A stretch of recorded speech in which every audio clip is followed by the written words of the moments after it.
JPS news channel में आप सभी का स्वागत है। कैमरामैन अभिषेक अवस्थी के साथ मैं दिनेश कुमार शुक्ल आप सभी को सादर नमस्कार और प्रणाम करता हूं। आज हमारे JPS न्यूज चैनल के स्टूडियो में वरिष्ठ समाज सेवी पंडित संतोष मिश्रा जी उपस्थित हुए हैं। आज सबसे अच्छी बात यह है कि आपका 33वां वर्षगांठ है शादी का, तो JPS न्यूज चैनल की तरफ से आपको, आपकी पत्नी को, पूरे परिवार को 33वें वर्षगांठ की बहुत बहुत बधाई देता हूं। अपने JPS न्यूज चैनल में आपका स्वागत करता हूं। भगवान श्री राम की कृपा, हनुमान जी की कृपा, माता रानी की कृपा आप पर बनी रहे। आप ऐसे हंसते मुस्कुराते रहें, हम लोगों के बीच में स्वस्थ ऐसे कार्य करते रहें। धन्यवाद। धन्यवाद। पुनः सभी का स्वागत करते हुए आगे हम लोग बात करते हैं आदरणीय मिश्रा जी से। वर्तमान परिस्थिति में बहुत ज्वलंत मुद्दा है और हम लोग न चाह करके भी उस पर बात करना जरूरी है, करना चाहिए भी। क्या भाई कहावत थी ना, एक बिहारी 100 पर भारी, एक बिहारी 1000 पर भारी और लाख पर भारी। हम बात कर रहे हैं बिहार के भोजपुर जिले के शाहपुर थाना क्षेत्र के बिलौटी गांव के रहने वाले निवासी भरत भूषण तिवारी, जिनकी उम्र लगभग वही 32-34 साल थी। एक ग्रेजुएट थे, साइंस से शायद ग्रेजुएट हुए थे। नौकरी के लिए काफ़ी प्रयास किया, लेकिन आरक्षण रूपी राक्षस की वजह से इनको नौकरी नहीं मिल पाई। ब्राह्मण कुल में, उच्च ब्राह्मण कुल में पैदा हुए थे, तेज तर्रार थे। ईश्वर ने स्वस्थ मानसिकता और स्वस्थ शरीर दिया था। गरीब परिवार से थे, कोई बहुत बड़े धन्ना सेठ थे नहीं। इनके अंदर पढ़ाई के बाद में आज से 2-3 साल पहले एक जमुनिया गांव पड़ता था, वहाँ 500-600 परिवार का आवास था। उनका ब्राह्मण से कोई मतलब नहीं था, सभी जात संप्रदाय के लोग, ज़्यादातर दलित समाज के लोग थे, गरीब किस्म के, और सभी बैकवर्ड सब लोग थे। वहाँ पे गंगा नदी का बाढ़ था और पूरा का पूरा गांव नदी में समा गया था। नवयुवक लड़का था, समाज के लिए कुछ करना चाहता था। गांव की पीड़ा देखी, गांव वासियों की सारे सामान, सारा घर गृहस्थी, सारी चीजें सब गंगा नदी में समा गई थी। लोगों के दुख दर्द सहा नहीं गया और उस दुख दर्द को लेकर उसने शासन प्रशासन और सरकार तक अपनी आवाज़ पहुंचाई। सभी अधिकारियों को प्रार्थना पत्र दिया, सरकार को दिया, मंत्री विधायक को दिया, और सभी ने आज करेंगे कल करेंगे परसों करते करते 2-3 साल बीत गया। वो सब फूस में वही जिंदगी उनकी थी। जनता की बहुत बड़ी आस्था थी और बहुत बड़ा विश्वास था भरत भूषण तिवारी के ऊपर कि लड़का कुछ करेगा हमारे लिए। गरीब जनता उससे हर समय ये कहती थी कि भैया आपने दरखास्त बनाया, उस पर साइटाइन टाप लगाया, दरखास्त करवाया, क्या हुआ क्या नहीं हुआ। आश्वासन के सहारे वो भी आश्वासन देते रहे। जब विचलित हो गए, मानसिक बिल्कुल विक्षिप्त हो गए, तब उन्होंने ब्राह्मण के स्वभाव के अनुसार, जैसे चंद्रशेखर आजाद ने बगावत किया था, वो बगावत का रूप अख्तियार किया, लेकिन उस बगावत में भी किसी का नुकसान नहीं किया। इसी से संदर्भ में हम आदरणीय मिश्रा जी से आगे की अपनी बातों को रखेंगे और आपका विचार समझेंगे। आदरणीय मिश्रा जी, जहाँ तक हमने सुना समझा, आपने भी सुना है कि भरत भूषण तिवारी जी, स्वर्गीय भरत भूषण तिवारी आज हमारे बीच में नहीं रहे। JPS न्यूज चैनल ब्राह्मण समाज की तरफ से और सभी समाज की तरफ से, हमारा चैनल सभी की तरफ से उनको श्रद्धा सुमन अर्पित करता है और पूरे परिवार को इस दुख की घड़ी में दुख सहने की शक्ति देने के लिए भगवान से प्रार्थना करता है। आदरणीय शुक्ला जी, कल से जब से घटना बिहार में घटित हुई है जी, मन बड़ा दुखी है और बहुत ही व्यथित है जी। वो इसलिए कि समाज में अच्छा बन के भी आप नहीं रह सकते हैं और बुरा बन के भी नहीं रह सकते हैं। ये पिछले 15-20 सालों से जो माहौल चल रहा है देश का और प्रदेश का, उसमें इस टाइप की घटनाएं बहुत ही मन को कचोटती हैं। आपको याद होगा जब हमारे उत्तर प्रदेश की सरकार गठित हुई, भाजपा पहली बार इस कार्यकाल में आई, उस समय कानपुर के में एक बिकरू कांड हुआ जी। बिकरू कांड में वो क्या, विकास दुबे जी विकास दुबे की का पुलिस के साथ मुठभेड़ हुई, उनका इनकाउंटर हुआ या क्या हुआ वो दुनिया को पता है, लेकिन समाज बिल्कुल उसके प्रति विचलित नहीं हुआ जी। इसलिए कि वास्तविक देखा जाए तो कहीं नहीं कहीं थोड़ा बहुत सही या ज्यादा सही अपराध में वो संलिप्त था व्यक्ति। किसी ने विरोध नहीं किया, ना ब्राह्मण समाज ने, ना कोई सामान्य समाज ने। दूसरे सबसे बड़ी चीज कि पुलिस की हत्या करी, जो कि पुलिस भाई हम लोगों की सुरक्षा के लिए रहती है, पुलिस वालों की हत्या करी तो अपराध था। उसके एवज में उत्तर प्रदेश पुलिस ने इनकाउंटर किया। इनकाउंटर क्या किया, जो किया दुनिया को पता है। हाँ, उसको मिला के मार दिए। हाँ, जो भी है पकड़ करके उसको इनकाउंटर कहा ही लेकिन उसको लोगों ने स्वीकार कर लिया, सह लिया। लेकिन जो कल की घटना हुई ये बहुत ही निंदनीय है और हम तो कड़े से कड़े शब्दों में बिहार के मुख्यमंत्री श्री सम्राट चौधरी जी को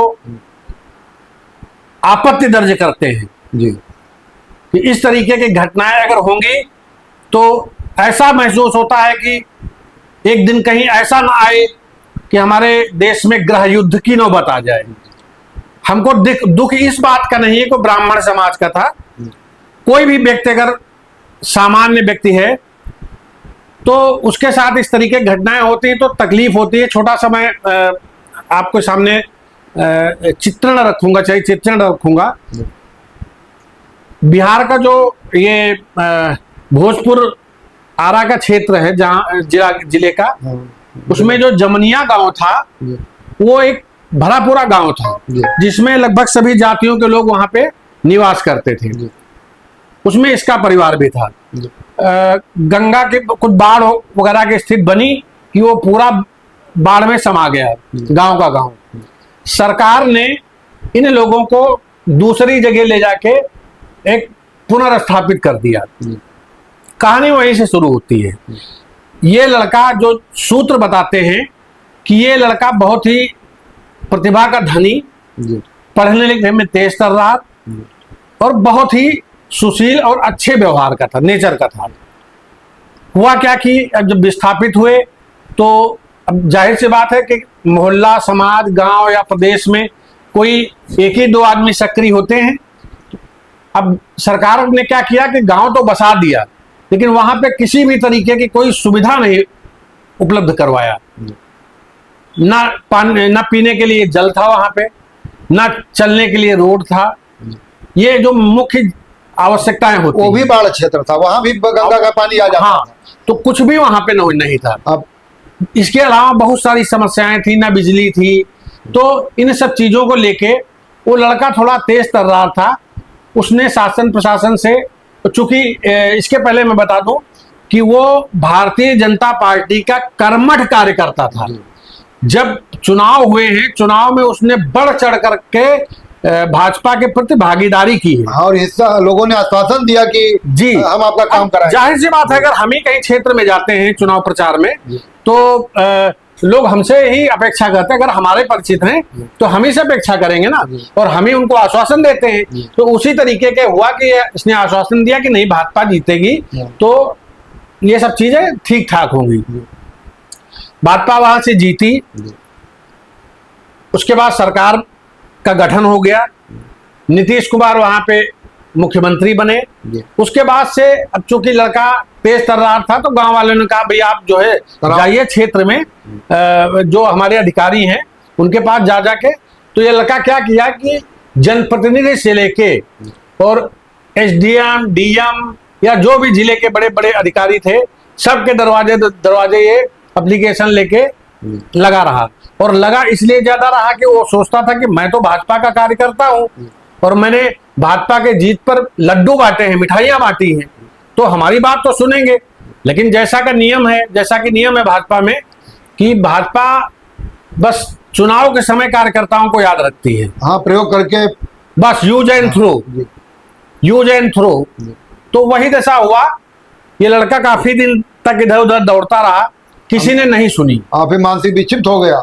मानसिक विक्षिप्त तो हुआ नहीं, वो तो पुलिस और प्रशासन अपने को बचाने के लिए कर रहे हैं, लेकिन वो भी बयान उनका उल्टा पड़ गया। मानसिक विक्षिप्त था नहीं ये। मानसिक विक्षिप्त होता तो परसों, जैसा कि सूत्र बताते हैं कि परसों ये लड़का पुलिस के साथ बैठ के आराम से वार्तालाप हुई, किसी तरह कोई विवाद नहीं हुआ। अगर अपराधी था तो उसको जेल में क्यों नहीं डाला गया, पागल था तो पागल खाने में क्यों नहीं डाला गया।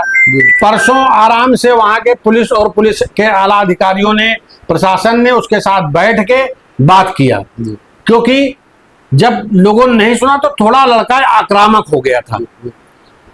उसी का परिणाम रहा कि जब मामला को थोड़ा बढ़ा तो पुलिस ने इनके यहाँ दबिश डाली।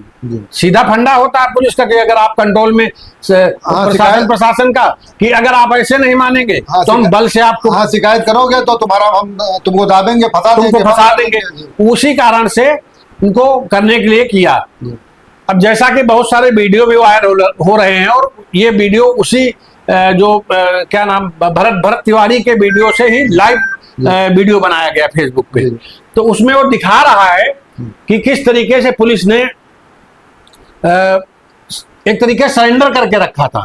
अगर इसको गोली चलानी थी तो गोली ये चला सकता था। सामने पुलिस अधिकारी खड़ा था, सामने पुलिस अधिकारी खड़ा था, मार देता, बिल्कुल मार सकता था। लेकिन नहीं, इसने जो है पिस्तौल को फेंक दिया, जो कि लोगों ने देखा होगा। उसी ये जो वीडियो आ रहा है वो स्वयं के उसके वीडियो का ही लाइव टेलीकास्ट है। वो तो दूसरे दिन का 17 फेसबुक का बात का है जी। तो उसने फेंक दिया और सरेंडर कर दिया।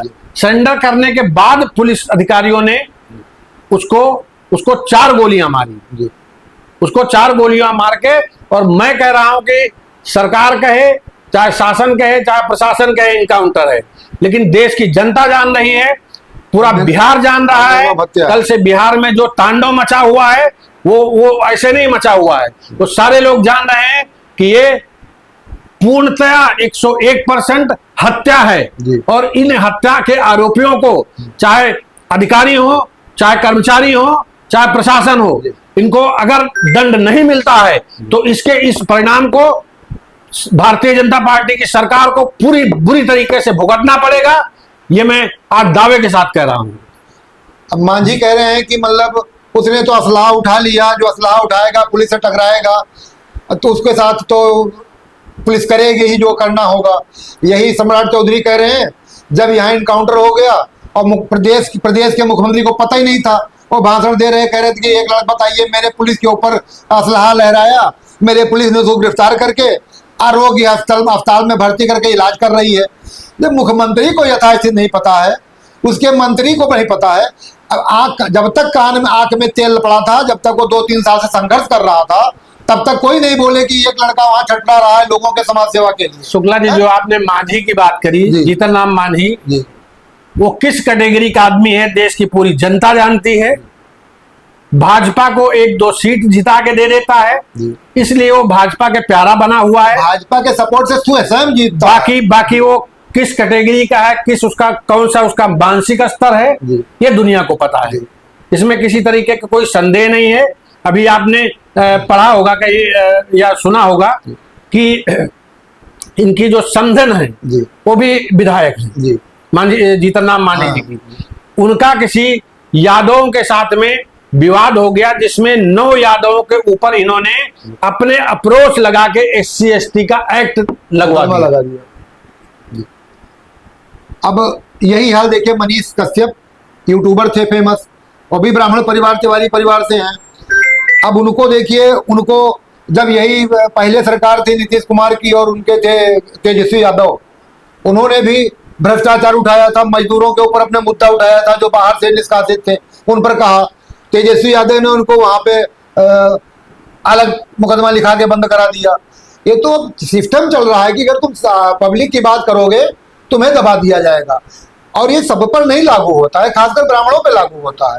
अब बिहार में कितनी जात के कितने लोग क्रिमिनल हैं, कितनी हत्याएं की हैं, खुलेआम घूम रहे हैं, और एक निर्दोष की हत्या कर दी गई। शुक्ला जी, अगर आपको याद होगा, जब सम्राट चौधरी ने मुख्यमंत्री की शपथ ली थी जी तो ऐसा गुणगान किया था ब्राह्मणों का, ऐसा गुणगान किया था कि लगा था कि ये तो बहुत ही अच्छा साबित होगा। जी लेकिन कुछ नहीं, ये सारे के सारे, अभी मैंने 2-3 दिन पहले आपके ही चैनल पे मैंने इनकी तारीफ भी करी थी जी कि ये लोग जो है हमारे उत्तर प्रदेश के मुख्यमंत्री माननीय योगी जी का नकल करते हैं। जी मतलब जो जो ये किए हैं उसी को देख देख के कॉपी करके अपने राज्य में करना चाह रहे हैं। तो ठीक है, आप करिए, लेकिन अच्छी अच्छी चीजों को लीजिए ना।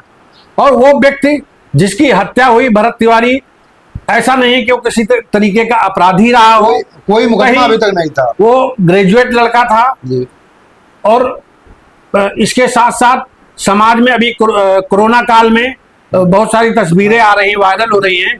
कोरोना काल में उसने कैंप लगा के जी लोगों की कितनी मदद की, राशन पानी बांटा, खाना बांटा, इस तरीके की, जबकि कोई बहुत संपन्न घर का नहीं था लड़का हो, लेकिन इसके बावजूद जो है ये सब अच्छे क्रियाकलाप करता रहा। अपराधी वो तब बन गया जब उसने अपना हक मांगा। नहीं, तो अगर हक मांगना गुनाह है तो समझ लो इस देश का 18% ब्राह्मण सारा का सारा दोषी है, क्योंकि उस समय भी हमने अपने अधिकार नहीं छोड़े। जब मुगल थे उस समय भी हमने अपने अधिकार नहीं छोड़े, जब अंग्रेज थे, और उसके बाद आजादी के बाद से बहुत सारी ऐसी दमनकारी सरकारें आई जिन्होंने हमारा खुल के विरोध किया, लेकिन उस समय भी डंके के चोट पे हम डटे रहे, और भविष्य में भी हम ऐसे ही डटे रहेंगे किसी की उम्मीद पर भी। अच्छा मिश्रा जी, ये देखिए, सबसे बड़ी बात है कि वो तो अपराधी अंत तक नहीं रहा, इसलिए नहीं रहा कि कोई मुकदमा पंजीकृत नहीं हुआ, कोई दोष सिद्ध नहीं हुआ। जब 17 तारीख के एक दिन पहले जब पुलिस उसके घर पर गई छापा मारने, पकड़ के इनकाउंटर करने के रूप में, तब उसने कहा भाई आप यहाँ से चले जाओ। भाई अगर कोई तब उसके पास, तब उसने हथियार निकाला, कहा चले जाओ आप लोग, यहाँ से चले जाओ। फिर उसको आश्वासन दिया गया कि आपकी सारी बातें मान ली जाएगी, मौके पे आप चलिए, मौके पे सारे अधिकारी रहेंगे, आप मौके पे चलिए और आप जो कहोगे सारी बात मान ली जाएगी। तब वो 17 तारीख को मौके पर गया, उसने पूरी सबसे बताया कि ये चीजें हैं, उसको आश्वासन दिया गया कि आप अपना हाथ दे दीजिए, सरेंडर कर दीजिए, सारी बात मान ली जाएगी और आपके साथ कोई दुर्व्यवहार नहीं होगा। उसने अपना अपराध फेंक दिया, कहा ये दीजिए मैं दे रहा हूँ, अब आप पर है कि आप हमारे साथ क्या करते हो। जी, जबकि नीतीश गवर्नमेंट से तभी उसने एक वीडियो बना के डाला था फेसबुक कि इस संघर्ष से मेरी हत्या हो सकती है, मैं मार डाला जा सकता हूं, लेकिन मेरे मरने के बाद काम होगा, या मेरे रहते नहीं काम होगा तो मेरे मरने के बाद काम होगा। मैं ब्राह्मण पुत्र हूं, मैंने जो जबान दिया है आप सबका काम होगा, उन पब्लिक से कहा था। फिर उस दिन भी कहा कि देखिए मैं इसको देख रहा हूं, अब आप हमारे साथ क्या करते हैं आप पर निर्भर है, आप धोखा देते हैं कि ईमानदारी से काम करते हैं। और जैसे उसने अफलाह फेंका, अफलाह उड़ गया, जब निहत्था हो गया तब उस पर 4 गोलियां मारी गई। अगर मारना था पैर पर मारते, जी, पैर पर मारने से कोई मरता है? जी, अब वही हो रहा है हमारे उत्तर प्रदेश में। एक से वो तो अपराधी था ही नहीं, वो तो दुनिया जान चुकी आज की डेट में कि भरत तिवारी कहीं से किसी दृष्टिकोण से अपराधी था ही नहीं, और जो मानसिक विक्षिप्त ये करार दे रहे हैं वो भी नहीं था। तो उस कंडीशन में उनसे भयंकर भयंकर अपराधी हमारे उत्तर प्रदेश में है। उत्तर प्रदेश में, बिहार में पड़े, बिहार में तो उत्तर प्रदेश से भी ज्यादा है। हम बिहार की और बात, उनका इनकाउंटर की बात छोड़ो, अगर बाई देव मान लो कहीं ऐसी पुलिस मुठभेड़ होती है, तो मान लो हथियार है किसी के पास या कोई गलत काम कर रहा है, तो उसके पैरों पे या इस तरीके से करके कि भाई वो किसी को नुकसान ना पहुंचा पाए।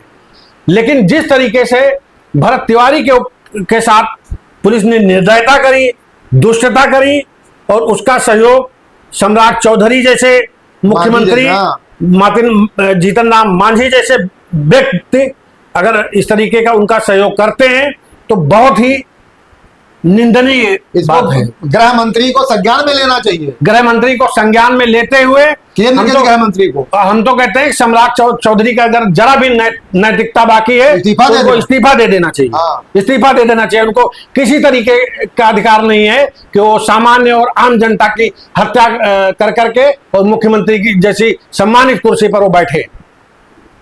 अब तो ये टारगेट रहता, उनको लगा कि ये लड़का है कल निकल जाएगा, जनता के निगाहों में आ गया है, कल विधायक बनेगा, सांसद बनेगा, हमारे सामने हो सकता है टक्कर से मुख्यमंत्री बन जाए, तो इसको खत्म करो। बिल्कुल बिल्कुल बिल्कुल, आपकी बात से हम बिल्कुल सहमत हैं। और यही सब कारण रहे जो अब मैं इतना ज्यादा मैं आक्रोशित हूं कि मेरे अंदर से शब्द नहीं निकल पा रहे हैं कि मैं क्या कहूं, कि अब शब्द मैं बोल नहीं सकता हूं। और अच्छा, इनके लिए बोलने के लिए मेरे पास अब फिलहाल आज की डेट में तो शब्द नहीं है। लेकिन हाँ, ये मेरी चेतावनी जरूर है कि उत्तर प्रदेश में चुनाव आ रहे हैं और देश में अन्य कई जगहों पे चुनाव आ रहे हैं। इसलिए भारतीय जनता पार्टी के हे वरिष्ठ नेताओं, लोग भगवान से प्रार्थना करते हैं, मैं भारतीय जनता पार्टी के वरिष्ठ नेताओं से प्रार्थना करता हूं कि आप लोग सुधर जाइए, देश की आम जनता को आराम से रहने दीजिए, सुकून की जिंदगी जीने दीजिए। हाँ, भगवान उनको सद्बुद्धि दे।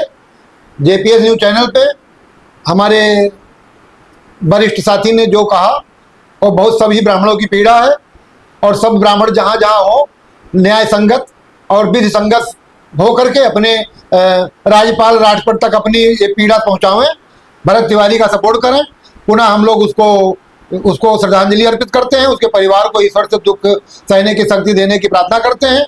और जेपीएस न्यूज चैनल में आप सभी ने अपना समय दिया, इसके लिए आप सबको बहुत बहुत धन्यवाद, सादर आभार, नमस्कार। आदरणीय मिश्रा जी को पुनः 33वें शादी के वर्षगांठ की शुभकामनाएं और सादर प्रणाम, सादर आभार, धन्यवाद।